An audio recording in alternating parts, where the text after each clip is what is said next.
నమస్తే వెంకన్న గారు. ఈ పాట అసలు మొదటి ఎట్లా మీరు రాయడం స్టార్ట్ చేశారు? అది మొదటి పాట ఏ పాట? తెలంగాణ ఆట పాట పల్లెలు దరువేసేనంట. తెలంగాణ ప్రజా యుద్ధ నౌక గద్దర్ గారితో మీ అనుబంధం ఎలా ఉండేది? తెలంగాణ ఉద్యమం అంటేనే ముఖ్యంగా సాంస్కృతిక ఉద్యమం అంటే గద్దర్. అమరుడైన మన ప్రొఫెసర్ జయశంకర్ గారి మీద ఒక పాట. జోహారు జోహారు జయశంకర్ సారో. తెలంగాణ ఉద్యమంలో విద్యార్థుల పాత్ర చాలా గొప్పది. 1200 మంది అమరులైన ఈ అన్నట్టు మనకు అయితే ఇలా అమరులైన కుటుంబాలకు ఏం చేస్తే న్యాయం అని మీ భావన? చాలా క్రిటికల్ అంటే సమస్య, చాలా వివాదాస్పదమైన సమస్య. ప్రశ్న తెలంగాణ ఉద్యమంలో 12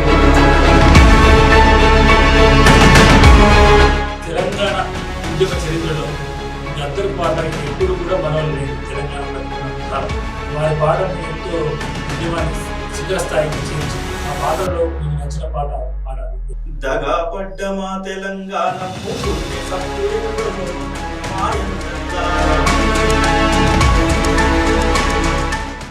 నమస్తే, welcome to TG Telugu. Telangana అంటేనే ముందుగా గుర్తొచ్చేది తెలంగాణ సంస్కృతి, సాహిత్యం, తెలంగాణ యాస, భాష, పాట. దీనిలో భాగంగానే మన నల్గొండ ఉద్యమ కళాకారుడు, గేయ రచయిత అంబటి వెంకన్న గారు మనతో ఉన్నారు.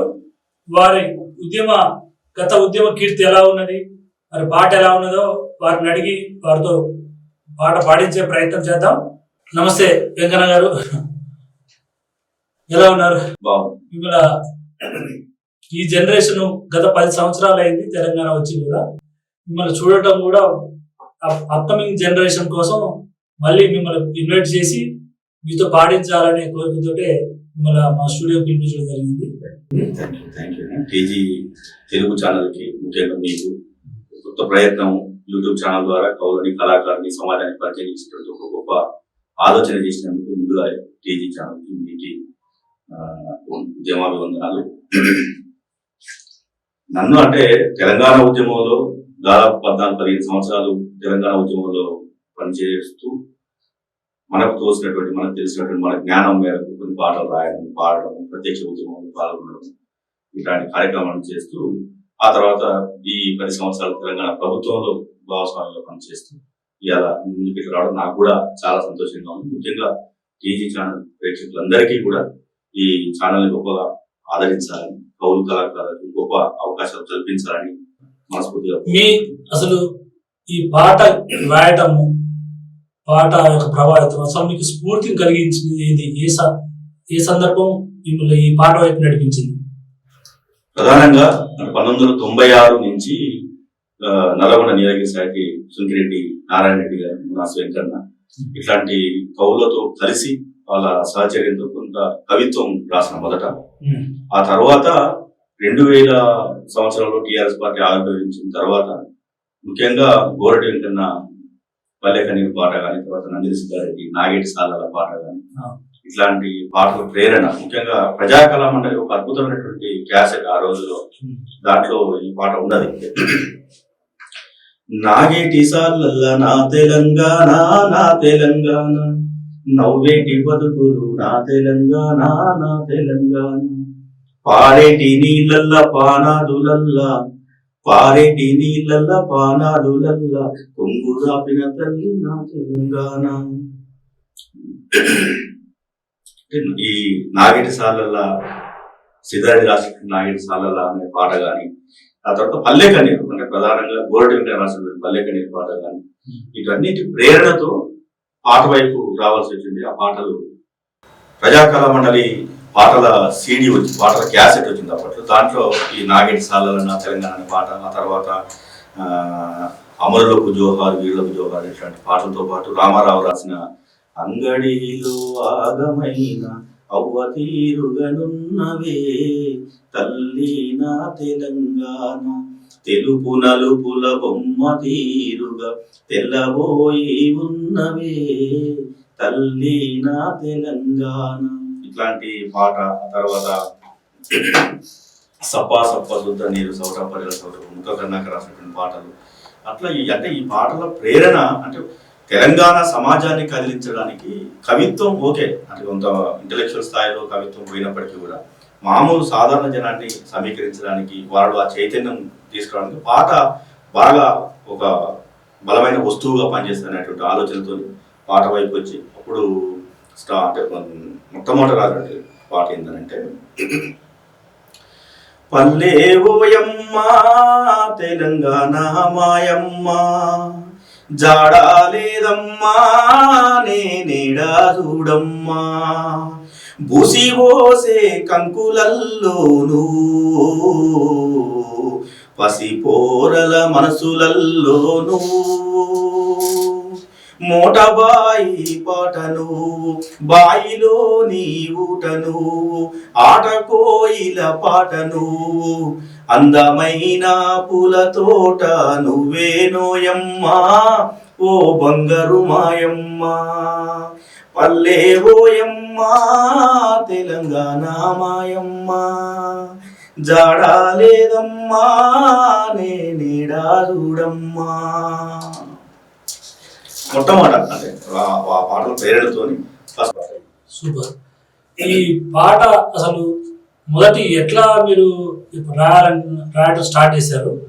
అది మొదటి పాట ఏ పాట? అంటే ఇప్పుడు పాడిన పాట అంటే ఫస్ట్ తెలంగాణ ఉద్యమంలో తెలంగాణ పాట వైపు వచ్చిన తర్వాత రాసినటువంటి పాట అది. ఆ తర్వాత చాలా పాటలు అంటే ఇక తెలంగాణ ఉద్యమం ఉధృతంగా సాగుతున్న కొద్ది ముఖ్యంగా తెలంగాణ ఆట పాట పల్లెలు దరువేసేనంట తెలంగాణ ఆట పాట పల్లెలు దరువేసేనంట ఒట్టి కోట గట్టి మాట శుద్ధాల దండు బాట కాలోజీ గొడవ చేయ కడబడి కొట్లాడుదాం కలిసి వస్తారా తెలంగాణ బిడ్డలు గెలిసి తెద్దము మన కన్న తల్లిని ఉద్యమాలు కొత్త కాదు పల్లెలో మన పల్లెలో విప్లవాలే ఆనవాళ్ళు నేలలో తెలంగాణలో నెత్తుటి పాదాల అడుగు జాడల్లి చూడగా పదం కలిపి మనం వెనుదీయక సాగుదాం కలిసి వస్తారా తెలంగాణ బిడ్డలు గెలిసి తెద్దము మన కన్న తల్లిని. 2004లో ఏపూరు సోమన్న ఒక పాదయాత్ర చేస్తున్నా మనకు ఈ పాటలు కావాలన్నప్పుడు రాసినటువంటి పాటలు.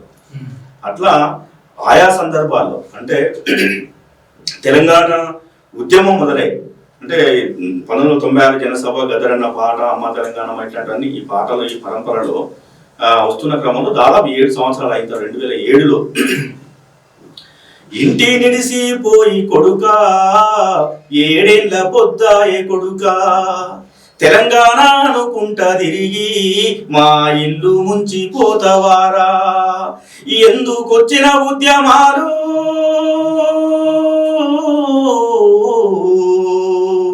ఎందుకొచ్చిన ఉద్యమాలు ఎవరి సాలుదోలే నీకు ఉన్నదోలే నీదో తినుకుంటా నీడకు కండ్ల ముందుంటేనే నిమ్మలంగుంటది పాదాభివందనమమ్మా నా పంచ ప్రాణానివమ్మా తెలంగాణ తల్లివమ్మా సహనాన భూతల్లివమ్మా అన్ని తెలిసిన రానివమ్మా అడ్డు నాకు రాకే తల్లి తెలంగాణ వస్తేనే తిప్పాలన్నీ పోయి పిల్ల పిల్ల తరము సల్లగుంటాదే పాదాభివందనమమ్మా నా పంచ ప్రాణానివమ్మా తెలంగాణ తల్లివమ్మా సహనాన భూతల్లివమ్మా. తల్లి కొడుకులు అంటే తల్లి ఏమో ఎందుకు రా 7 నుంచి కొట్టాలంటే మనకి తెలంగాణ వచ్చింది లేదు పోయింది లేదు నువ్వు ఇంటి ఇల్లుకు ఈ పిల్లలకు ఎడబాసి తిరుగుడు ఎందుకు ఈ ఉద్యమాలు ఎందుకు ఈ కథ ఎందుకు వద్దు కొడుకు అని చెప్పి తల్లి వాల్సి తెలంగాణ వస్తే మన బతుకులు మారుతాయి తెలంగాణ వస్తే మన బతుకులు ఇట్లా ఉంటాయి అనేటువంటి కాన్సెప్ట్ లో అది కూడా సోమన్న ఆధ్వర్యంలో చేసినటువంటి పాట. తెలంగాణ ప్రజా యుద్ధ నౌక గద్దర్ గారితో మీ అనుబంధం ఎలా ఉండేది? మీకు వారిలో మంచిగా స్ఫూర్తి కలిగించిన ఒక పాటను అది చెప్తూ ఒక పాటను వినిపించారు. తెలంగాణ ఉద్యమం అంటేనే ముఖ్యంగా సాంస్కృతిక ఉద్యమం అంటే గద్దరన్న. తెలంగాణ సాంస్కృతిక యాత్ర చేసి వందలాది మంది కళాకారుల్ని ఒక ర్యాలీగా నడిపించినటువంటి ఘనత గద్దరన్నది. తెలంగాణ పాటని, ఉద్యమ పాటని, లేకపోతే అంబటి వెంకట లాంటి కవులు కళాకారులను వేరు చేసి చూడలేము. గద్దరన్న అంటేనే ఒక ఇన్స్పిరేషన్, తెలంగాణ స్ఫూర్తి, ఉద్యమ పాటల స్ఫూర్తి. తెలంగాణ సాంస్కృతిక శాంతి యాత్ర చేపట్టినటువంటి సందర్భంలో ఆయన వెంట ఎంతో మంది కవులు కళాకారులు ర్యాలీ అయి నడిచినటువంటి సందర్భం ఉన్నది. సో అంబటి వెంకన్న కూడా గద్దరన్నతో మంచి అనుబంధం ఉన్నది. నేను ఆయన స్ఫూర్తి అంటే నేను పెట్టిన ప్రతి కార్యక్రమానికి ఎక్కడ ఏ కార్యక్రమం చేసినా వచ్చేది. మా ఇంట్లో ఉన్నాడు, అంటే మేము చేసినటువంటి వంటలు ఎవరు ఉంటే తిన్నాడు. తెలంగాణ ఉద్యమంలో పాట ఎటువైపు పయనించాలి, ముఖ్యంగా కౌలు కళాకారులు ఏం చేయాలి, తెలంగాణ రాష్ట్ర సాధన కోసం కౌలు కళాకారులు ఏం చేయాలనేటువంటి కాన్సెప్ట్లో పనిచేసినటువంటి వాడు గద్దరన్న. నిజంగా నా దురదృష్టం ఆ రోజు, అంటే గద్దరన్న చనిపోయిన రోజు నేను పోయినా, ఆ తర్వాత వచ్చి మళ్ళీ ఫ్యామిలీలో అన్న వాళ్ళని కలిసిన అంతా చేసినా, కానీ ఏమైనా కూడా అంటే గద్దరన్న అమ్మా తెలంగాణమా ఆకలికే కలగానమా, అమ్మా తెలంగాణమా ఆకలికే కలగానమా, అమ్మ నీకు వందనాలమ్ము కమ్మ నీ ప్రేమ నీదమ్ము, అమ్మ నీకు వందనాలమ్ము కమ్మ నీ ప్రేమ నీదమ్ము, ఎట్టొల్లా మట్టి సిప్పవు ఎట్టొల్లా మట్టి సిప్పవు గాయిదోల్లా గాండ్రగొడ్డలివి, అమ్మా తెలంగాణమా ఆకలికే కలగానమా. కమ్మం మెట్టు అడవులతోని కట్టుకుంది పచ్చని చీర, ఆదిలాబాదు ఆకును లీమి పెట్టుకుంది నుదుట బుట్టు, నాగారం అడవి తుమ్మతో దిద్దుకుంది కళ్ళకటుక, కుసుమ పువ్వులు నూరమ్ము పసుపు రాసుకుందమ్ము, కుసుమ పువ్వులు నూరమ్ము పసుపు రాసుకుందమ్ము, నిండు ముత్తైదా తెలంగాణము నిండు ముత్తైదా తెలంగాణము ఎండిపోయినట్లెందుకుంది, అమ్మా తెలంగాణమా ఆకలికే కలగానమా.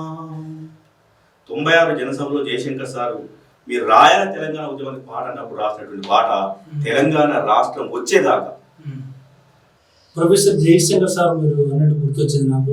జయశంకర్ సారు ఎన్నో దశాబ్దాలుగా తెలంగాణకు కోసం పోరాడారు. ఆ క్రమంలోనే అమరుడైనారు.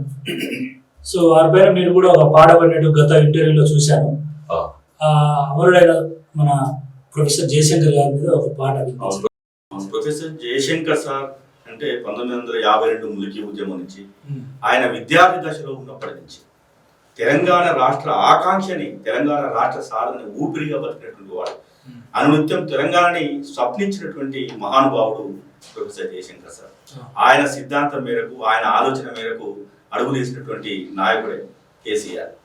అట్లా జయశంకర్ సారు, కేసీఆర్, గద్దరన్న ఇట్లాంటి అనేక రకాల భావజాలు సమీకృత పరిచి చేసినటువంటి ఈ ఉద్యమమే తెలంగాణ ఉద్యమం. ఆ దిశలో సాధించినటువంటి రాష్ట్రం ప్రత్యేక తెలంగాణ రాష్ట్రం. జయశంకర్ సార్ అంటే ఆయన వ్యక్తిగత జీవితాన్ని స్పృశించాలి. ఆయన చనిపోయినప్పుడు కూడా బాగా దగ్గర ఉండి కేసీఆర్ సమాధి చుట్టూ తిరుగుతున్నప్పుడు, ఆయన చిత్తి చుట్టూ తిరుగుతున్నప్పుడు మీ అందరూ కూడా దగ్గర ఉండి ఆయన్ని మా భుజాలపై మోసినట్టుగా మొత్తం వరంగల్ మహానగరం అంతా తిరుగుతూ జోహార్లు అర్పిస్తూ, పెద్ద ఎత్తున జోహార్లు అర్పిస్తూ ఆయన అంతిమయాత్రలో పాల్గొన్నటువంటి అనుభవం ఉన్నది. సో అట్లా అంటే తెలంగాణ ఉద్యమాన్ని ఒక దిక్సూచిగా, తెలంగాణ ఉద్యమానికి ఒక చుక్కాని లాగా పనిచేసినటువంటి జయశంకర్ సార్. జోహారు జోహారు జయశంకర్ సారో,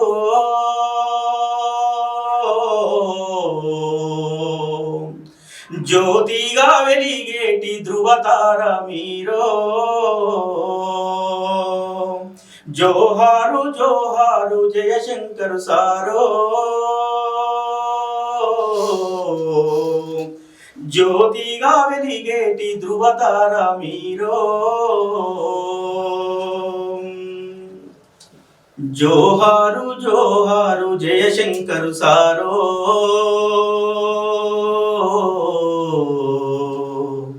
జ్యోతిగా వెలిగేటి ధృవతార మీరో కన్నా వాళ్ళ కంటి సూపు వయ్యినావు కన్నా వాళ్ళ కంటి సూపు వయ్యినావు కొత్త పెళ్లి ఇంటి పేరు నిలిపినావు అక్కంపేట పల్లెనెప్పుడు మరువాలేదు అన్యాయమేడున్నా ఎదిరించి నిలిసేవు ముల్కీ పోరును చేసినావో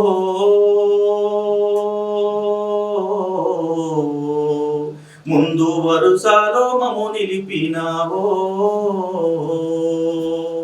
జోహారు జోహారు జయశంకర్ సారో జ్యోతిగా వెలిగేటి ధృవతార మీరో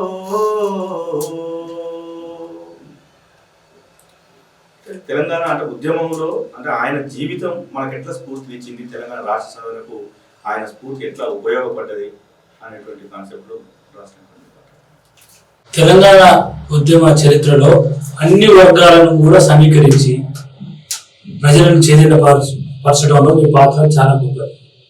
సో తెలంగాణ వచ్చి 10 సంవత్సరాలు అవుతుంది. మీకు ఇప్పుడు ఎలా అనిపిస్తుంది? అంటే ఆ రోజు ఎలా అనిపించింది? ఆ క్షణం మీరు పార్లమెంట్లో బిల్లు ప్రకటించగానే మా ఫలితం లభించిందా, మాకు ఇదేంది అనేది మీకు ఏమనిపించింది ఆ క్షణం? 4.5 కోట్ల తెలంగాణ ప్రజల ఆకాంక్ష నెరవేరిన రోజు ముఖ్యంగా ఇప్పటికీ మీరు టీవీలలో చూడొచ్చు. ద బిల్ ఈజ్ పాస్డ్ అనేటువంటి ఒక డైలాగ్ ఇప్పటికీ మర్చిపోవు. తెలంగాణ బిడ్డలు ఎవరు కూడా మర్చిపోరు. తెలంగాణ ముఖ్యంగా ఉద్యమంలో పనిచేసినటువంటి వాళ్ళు, ఉద్యమంలో పనిచేసినట్టు దాదాపు సకల జనులు అంటే తెలంగాణలో ఉన్నటువంటి ఈ అంటే పసిపిల్ల నుంచి పన్ను ముసలి దాకా ప్రతి ఒక్కరూ అత్యంత అనుభూతి పొందినటువంటి సందర్భం అది. అట్లాంటి సమయంలో ఇక మాలాంటి అంటే ముఖ్యంగా ప్రత్యేకంగా పాల్గొన్నటువంటి కవులు కళాకారులకైతే అది చెప్పలేదు, మాటలో చెప్పలేనిది. దాని మీద గోరటి వెంకన్న ఒక మంచి పాట ఆ సందర్భంగా రాసినటువంటి పాట. ఎద మీద దిగులు బండ జరిగి బాధదొలిగెనో ఎండిన చెలిమి నిండిన అనుభూతి కలిగెనో ఎద మీద దిగులు బండ జరిగి బాధదొలిగెనో ఎండిన చెలిమి నిండిన అనుభూతి కలిగెనో ఏనో మూల ఫలమో అమరుల త్యాగ ఫలమో ఏనో మూల వరమో అమరుల త్యాగ ఫలమో ఎదురు చూసిన కళ వెన్నెలై రాలెనిలా రాములోరి సీతమ్మో సీతమ్మోరి రామయ్య సమ్మక్క సారక్కో యములవాడ రాజన్న ఎద మీద దిగులు బండ జరిగి బాధదొలిగెనో ఎండిన చెలిమి నిండిన అనుభూతి కలిగెనో. నిజంగా ఆ రాష్ట్ర ఆవిర్భావానికి, రాష్ట్ర ఏర్పాటుకు ముందు అంటే ఎంత అనుభూతి పొందినమో మనకు అంటే మన ఫీలింగ్స్ ని చెప్పినటువంటి ఒక అద్భుతమైనటువంటి పాట గోరటి రాసిన పాట. అంటే ఆ స్థాయిలో అంటే మనం అంటే చాలా మంది కవులు రాయొచ్చు, కానీ అంత బాగా చెప్పినటువంటి అంత సాహిత్యంతో అయితే మనం చెప్పలేము. ఇంకా అంతకు ఇంకొకటి ఏంటంటే ఒక ప్రజాకవి రాసినటువంటి పాటల్ని, ఒక ప్రజాకవులు చెప్పినటువంటి పాటల్ని చెప్పుకుంటూ పోయినా కూడా ఆ అనుభూతి అంతటితో సంతృప్తినిస్తుంది. 2014 నుంచి తెలంగాణ రాష్ట్రం వచ్చిన తర్వాత మన సంస్కృతి, భాష, యాస పట్ల ప్రాధాన్యత పెరిగింది. పత్రికలు కూడా ప్రచురిస్తున్నాయి మన భాషను టీవీలు కూడా. ఎక్కడ ప్రచురిస్తున్నాయి? ఇప్పుడు తెలంగాణ భాషకి ఇంకొక ప్రామాణికత స్థాయి లేదు. ఒక ప్రామాణిక భాష అనేటప్పుడు ఉమ్మడి ఆంధ్రప్రదేశ్ తెలంగాణ రాష్ట్రాన్ని బలవంతంగా విలీనం చేసుకుని 1956లో ఆంధ్రప్రదేశ్ ఏర్పాటు తర్వాత వాళ్ళు ప్రత్యేకంగా ఒక ప్రామాణిక భాషను తయారు చేసింది. కానీ తెలంగాణ రాష్ట్రం ఆవిర్భవించి 10 సంవత్సరాల తర్వాత తెలంగాణకు ప్రామాణిక భాష అంటూ ఏం లేదు. అంటే పత్రికలు అంటే ఇప్పుడు బిత్తిరి సత్తి మాట్లాడుతున్నాడు చాలా సందర్భాల్లో, అంటే ఆయన ఒక క్యారెక్టర్ క్రియేట్ చేసుకుని మాట్లాడుతున్నాడు. ఆ క్యారెక్టర్ అట్లా మాట్లాడుతుంది కాబట్టి మనం దాన్ని ఎంజాయ్ చేస్తున్నాం, అది ఓకే అంతవరకు. సావిత్రి, ఆమెకు ఒక యాక్సెంట్ ఉన్నది, ఆమెకు ఒక పాత్రని క్రియేట్ చేసుకుని మాట్లాడుతున్నది. సినిమాలో ఒక పాత్రని క్రియేట్ చేసుకుని మాట్లాడు అంటే ఆయా పాత్రలు సందర్భానుసారంగా అట్లా మాట్లాడడం వేరు. ప్రామాణిక భాషని సిద్ధం చేసి ఇది మీరు పత్రికలో ప్రచురించాలి, ఇది పాఠ్య పుస్తకాల్లో ఉండాలి అని చెప్పడం వేరు. లేదు, కొన్ని పత్రికలు వేస్తున్నాయి ఆటని భాషని, కొంతమంది మాట్లాడే యాసని కూడా కొన్ని పత్రికలు వేస్తున్నాయి. గతంలో కంటే ఇప్పుడు స్వరాష్ట్రం ఏర్పడిన తర్వాత ప్రచురిస్తున్నాయి. టీవీలలో కూడా కొన్ని యాసని భాష చూస్తుంది. దానివల్ల వాస్తవమే, పత్రికల్లో తెలంగాణ భాష వస్తున్నది, లేకపోతే క్యారెక్టర్ పరమైనటువంటి భాష అంటే తెలంగాణ భాషను వాళ్ళు ఉచ్చరిస్తున్నారు, పలుకుతున్నారు. నిజమే, నేను కాదంటలేదు. కానీ ఇప్పుడు కరీంనగర్ ప్రాంతం, వరంగల్ అటు ఏరియా పోయినప్పుడు అచ్చిల్లా అచ్చిల్లా అంటారు, పోయిల్లా అచ్చిల్లా. ఇక్కడ మనం జర ఇటు నల్గొండ ఇటు సైడ్ వచ్చినప్పుడు వస్తున్నారా, మహబూబ్ నగర్ పోయినప్పుడు ఏడికి పోతున్నావు అంటాడు. అంటే ఇవన్నీ తేడాలు ఉన్నాయి కదా. అంటే ప్రతి 30-40 కిలోమీటర్లకు పోతా ఉంటే భాషలో అనేక రకాల మార్పులు చోటు చేసుకుంటే అవే మాండలికాలు అంటున్నాం మనం. సో ఈ మాండలికాలని అన్ని ఒక దగ్గర కూర్చి ఒక ప్రామాణిక భాషని మనం తయారు చేసుకోకపోతే భాష అంతా గందరగోళంగా మారేటువంటి ప్రమాదం ఉంది. కాబట్టి ప్రామాణిక భాషని ఈ రాష్ట్రానికి తయారు చేయాలి. ఇక్కడ అది చేయకపోతే నీకు భాష ఏది భాష అనేది అర్థం కాదు. వాళ్ళు అచ్చిల్లా పోయిల్లా అంటే అది పిల్లవాడు పేపర్లో ఎగ్జామ్ పేపర్లో రాయొచ్చా, రాయగలుగుతారా? మరి ప్రామాణిక భాష ఏదని ఇప్పుడు నువ్వు పత్రికలో ప్రచురిస్తుంది అన్నావు. పత్రికలో ఆయన ఏమని రాస్తున్నాడు? అచ్చిల్లా అని రాస్తుందా, వచ్చిండు అని రాస్తుందా, వచ్చిండ్రు అని రాస్తుందా? సో సంథింగ్ అంటే ఒక డిక్షన్ అయితే కావాలి, ఒక ప్రామాణిక భాష. ఈ ప్రాంతం ఉన్న అన్ని ఏరియాలు కలిపి ఒక లాంగ్వేజ్ అంటే ఒక 2 సందర్భాలు తప్ప ఒక స్థాయి లాంగ్వేజ్ అయితే కొన్ని పత్రికలు వేస్తున్నాయి. కానీ మనం చెప్పలేము, కొన్ని పత్రికలు తెలంగాణ భాషలో ఇన్ని వైరుధ్యాలు ఉన్నాయి. ప్రాంతానికి అంటే జిల్లాకు రకమైనటువంటి భాషని మనం మాట్లాడుతా ఉన్నాం. సో ఆయా జిల్లాలో ఉన్నటువంటి సాహిత్యకారులని, ఇంటెలెక్చువల్స్, మేధావులని తీసుకొని భాషా పండితులు మన దగ్గర చాలా మంది ఉన్నారు. వాళ్ళందరినీ సాహిత్య అకాడమీ ద్వారానో లేకుంటే ఇంకొక సంస్థ ద్వారానో మనం ఒక ప్రామాణిక భాషను తయారు చేసుకోకపోతే కష్టమైంది. ఒకప్పుడు పత్రికలో, ఆంధ్ర పత్రికలలో తెలంగాణ పదం బర్రె అని రాస్తే ఉద్యోగం పోయినటువంటి సందర్భం ఉన్నది. గేదె అని రాయ కదా, బర్రెట్ అని రాస్తావు. అట్లా అంత కఠినంగా మనం ఉండకపోతే ఈ భాష కుక్కలు చెప్పిన విస్తరలాగా ఎవరికి తోచింది వాడే మాట్లాడతాడు, ఎవడు మాట్లాడినా అదే తెలంగాణ భాష అవుతుంది. ఇప్పటికీ తెలంగాణ సంస్కృతి చాలా భిన్నమైనది. ప్రపంచంలోకి వెళ్ళి తెలంగాణ సంస్కృతి చాలా గొప్పది, భిన్నమైనది. అంటే మనిషిని ఒక తాత్విక దృక్పథంలోంచి, తాత్విక నేపథ్యంలోంచి చూసేటువంటి సంస్కృతి తెలంగాణ సంస్కృతి. అందులో భాగమే బతుకమ్మ కానీ, బోనాలు కానీ, వాటి వెనుక చాలా ఒక జీవన నేపథ్యం ఉంటుంది. అంటే కొన్ని తరాలకు తరగని జీవన నేపథ్యము ఆ పండుగలు మన సంస్కృతిలో ఇమిడి ఉన్నది. మరి అది చెప్పకుండా ఎవరికి తోచినట్టు వాడే బతుకమ్మని, ఎవరికి చేసినట్టు వాడే బోనాలు తెలంగాణ సంస్కృతిని, మురుగబొక్క కాండం, ముసుబొక్క కాండం తెలంగాణ సంస్కృతిని నాశనం చేయడం కాదు కదా. మురుగబొక్క, ముసుబొక్క దగ్గర పంచాలు పెట్టుకునేటువంటి హీనమైన సంస్కృతి తెలంగాణది. అవన్నీ మనం బయటికి చెప్పేవి కావు. అట్లా చెప్పుకుంటూ పోతే ఒక్కొక్క ప్రాంతంలో చాలా ఇంకా దారుణమైనటువంటి పరిస్థితులు ఉంటాయి. అవన్నీ తీసుకొచ్చి బాధలు వేసుకుంటున్నాం. అంటే కారణం ఏంటంటే ఇవాళ ఈ యూట్యూబ్ ఛానల్స్ కావచ్చు, సినిమాల్లో కావచ్చు, లేకుంటే పేరు ప్రఖ్యాతుల కోసం కావచ్చు, దానికోసం రేటింగ్ కోసం, లేకుంటే ఛానల్స్ లో లైక్ల కోసం, వ్యూస్ కోసమో చేసేటువంటి పనిలో భాగంగా అది అసలు చెప్పలేము. అది ఏది పడితే అది తీసి అంటే మన చాటుకు మాట్లాడుకునేటువంటి విషయాలు కూడా ఇవాళ మనం బహిరంగం చేసుకుంటున్నాము. దానివల్ల చిన్న పిల్లలు కూడా బూతులు మాట్లాడుతూ ఉన్నారు. ముసలి వాళ్ళు కూడా వాళ్ళకు తోచినటువంటి బూతులు మాట్లాడుతున్నారు. కుర్చీ మడత పెడితే సినిమా పాటకు మొక్కమవుతుంది. అంత దరిద్రంలో కొట్టుకుంటున్నా ఇలా సినిమా పాట. కుర్చీ మడత పెడితే అనే ఒక చిన్న డైలాగు దాని వెనుక ఏముందో తెలియదు. అది మహేష్ బాబు లాంటి సినిమాకు ఒక మొక్కటమై దాన్ని అంతా మనం అంతా ఎంజాయ్ చేస్తున్నాం. ఈవెన్ జబర్దస్త్ ఎక్కడ పడితే అక్కడ. ఎటు పోతుంది మన సంస్కృతి? ఇది సంస్కృత, తెలుగు సంస్కృత, తెలంగాణ సంస్కృత. సో ఇదన్నింటినీ కూడా ప్రశ్నించాలి. ఎంటర్టైన్మెంట్ వేరు, మన జీవితాన్ని మనం చులకన చేసుకోవడం వేరు.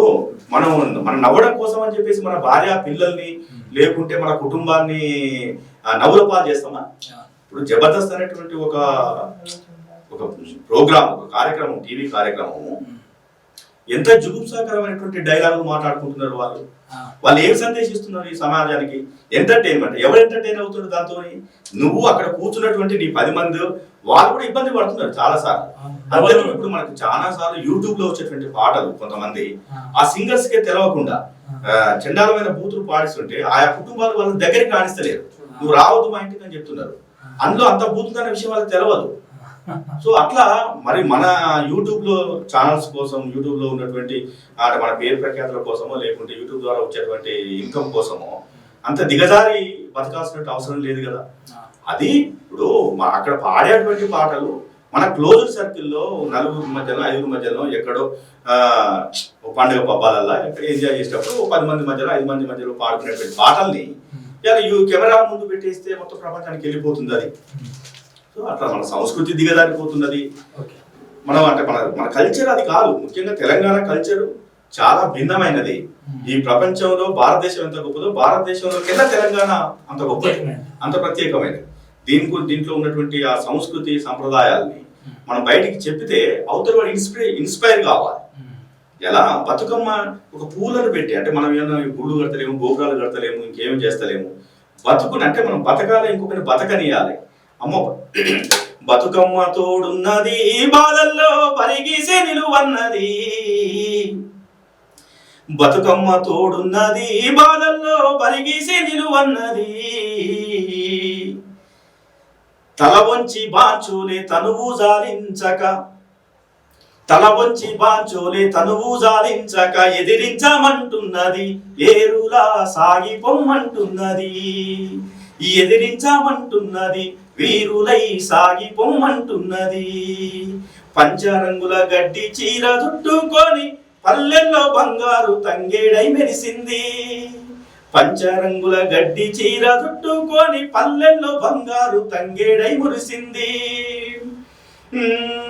మన నీకచ్చే బట్టి అనగాదొక్కేటోళ్ళ, నిత్య పోరాటంలో ముంచిపోయేటోళ్ళ, నిలువెల్ల ముంచెత్తే గంగల్లే వస్తున్నా, బతుకమ్మ తోడున్నది బాధల్లో పరిగీసి నిలువన్నది.